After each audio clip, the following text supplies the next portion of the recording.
News में आपके साथ राशिद कमाल, हमारे साथ सीमा मलिक जी हैं।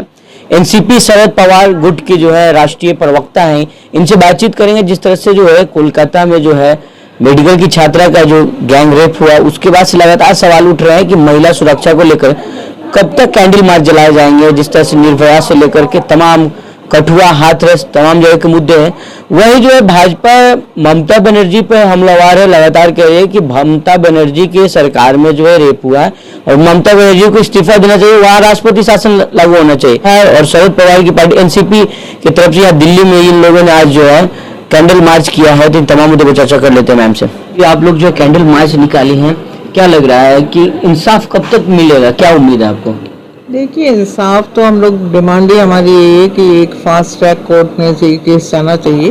और जिस तरह से बंगाल में मतलब कोलकाता में वो हो रहा है, बवाल हो रहा है, मुझे लगता नहीं कि ऐसा होना चाहिए। देखिए, एक बार जब हमारा सुप्रीम कोर्ट ने संज्ञान ले लिया है, उन्होंने हमें एश्योरेंस दिया है कि वो इन्वेस्टिगेशंस की ठीक से होंगी। और इनफैक्ट अभी तो देखिए इन्वेस्टिगेशन सीबीआई के हाथ में है। जस्टिस मिलनी चाहिए विक्टिम को, ना कि कुछ भी ऐसे नहीं। और एक कानून जो एक सख्त कानून आना चाहिए इस कंट्री में। और मेरे ख्याल से कानून काफ़ी अच्छे हैं भी, बनाए भी गए हैं, पर उनका इम्प्लीमेंटेशन बिल्कुल नहीं होता है। तो बेसिक बात यही है कि अगर इन्वेस्टिगेशन सीबीआई कर रही है और फिर अगर आप कोलकाता की बात करते हैं पर कोई बदलापुर की बात नहीं करता।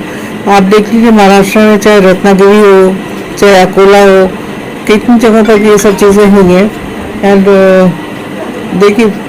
देखिए उत्तर प्रदेश में भी मतलब टॉप पे अगर आप देखोगे, एनसीआरबी के अगर आप आंकड़े देखोगे तो एक every 20 minutes there is a rape, है ना।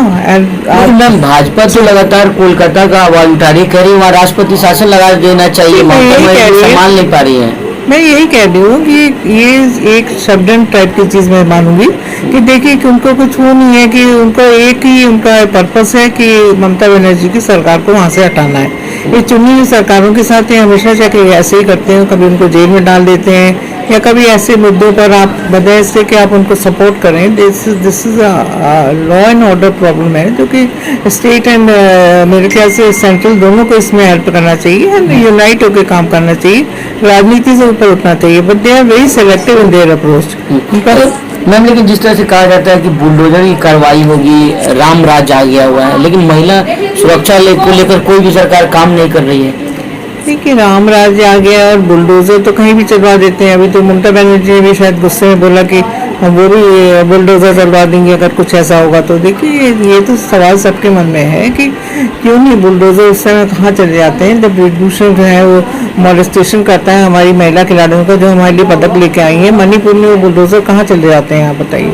बिल्किस बानो के हत्यारों को ये लोग जब मालाएं फैलाते हैं तब क्या होता है। कठुआ में देख लीजिए, उनको उनका सम्मान करते हैं, उनके लिए एक पूरी रैली निकालते हैं। तो ये सब चीज़ें बड़ी दुखद हैं और बड़ा वो है कि मतलब बड़ा आक्रोश है हम लोग के मन में कि क्यों नहीं उन जगहों पर बुलडोजर चलते हैं। और उत्तर प्रदेश तो इतने बुलडोजर चलने के बाद भी प्रथम है, अगर आप देखोगे एनसीआरबी में आप उठा के देखोगे कौन सा राज्य है जो महिला क्राइम्स अगेंस्ट वुमेन के जैसे टॉप पे है, तो यूपी है और तो कोई जगह है नहीं।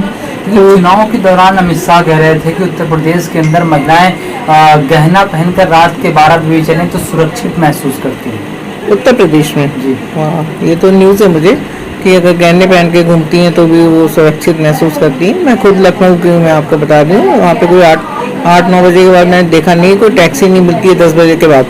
वहाँ पर कहीं भी आपको स्टेशन जाना है या कहीं भी जाना है तो कुछ कोई नहीं होता वहाँ पे रात में। अगर आप दिल्ली या मुंबई कहिए तो फिर भी हम सोचते हैं कि हाँ चलो मुंबई पूरी रात चलती है और दिल्ली भी मेरे ख्याल से चलती है। उत्तर प्रदेश में कहा कि अपराधी थर थर कांपता है, जो अपराधी थे या तो उत्तर प्रदेश छोड़कर भाग गए या तो।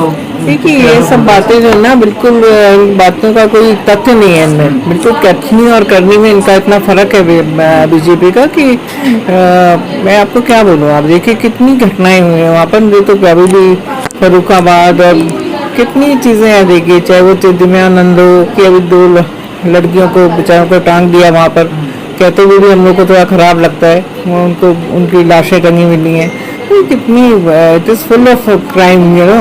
और ये कहना कि वो थर थर काँपते हैं या करते हैं, तो इन सब बातों का कोई तथ्य नहीं है इन बातों में।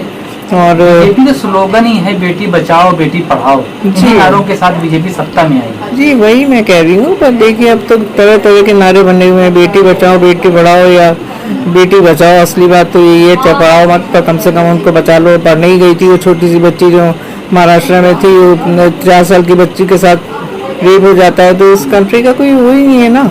आप देखिए, और सख्त कानून जब तक यहाँ नहीं आएंगे तब तक कुछ होने वाला नहीं है यहाँ पर।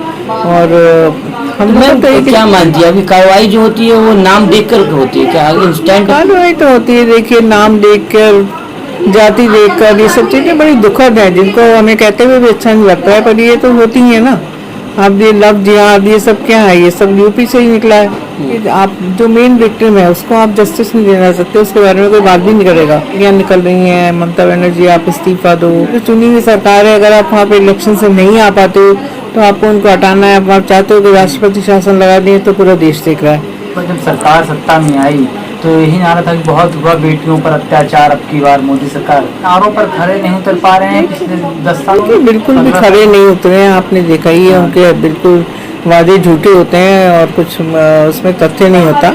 और आप देखिए मणिपुर के ऊपर हमारे प्रधानमंत्री के मुंह से एक शब्द नहीं निकलता 2 महीने तक, तो उससे वहाँ पर क्या ये चीज़ें नहीं होती क्या? यहाँ पर तो एक हमारी कुलीग है, हम लोग को भी बहुत ज़्यादा अफसोस है।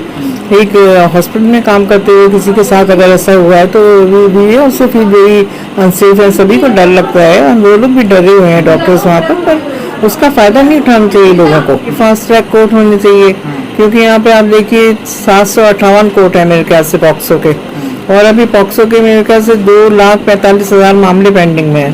तो यही बात है ना, justice delayed is justice denied. Basic बात तो ये उनको न्याय दिलाने के लिए तो एक तो कैपिटल पनिशमेंट होना चाहिए जो भी ये रेपिस्ट प्रूफ हो जाते हैं। मैं ये नहीं कहती कि आप उनको लिंच करो या हमें दे दो या हम उनको मारेंगे पकड़ के। अब ये भी follow the law and order of this country. बात ये है कि उनके ऊपर जल्दी तो फास्ट ट्रैक कोर्ट तो कर सकते हैं ना, and they should get punishment. And जो भी देखिए जो बहुत सारे बिल्स हैं, जैसे कि महाराष्ट्र में बिल आया था हमारा एक, जो हमने 2020 में मेरे ख्याल से बिल आया था, जो कि पास हुआ था in both houses of the assembly I think, and it is lying on the table of the I think president for the approval, and अभी तक उसको इम्प्लीमेंट नहीं करा। तो अभी हम लोग ने इतना लेटर्स भी लिखे हैं कि उसको इम्प्लीमेंट करना चाहिए, पर उन्होंने करा ही नहीं अभी तक। तो अगर वो होता तो शायद कुछ स्थिति दूसरी होती इस समय।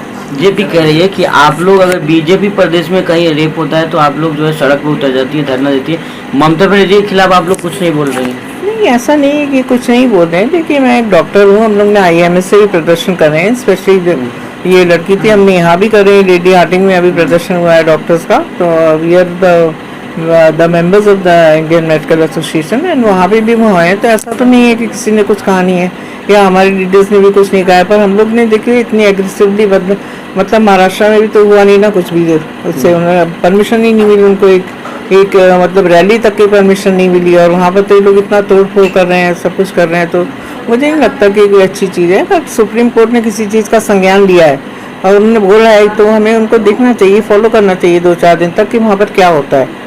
तो दैट वे अगर नहीं करते तो क्या बोल सकते हैं। मैम कंगना रनावत का जो बयान है उसको किस तरह देख रही हैं?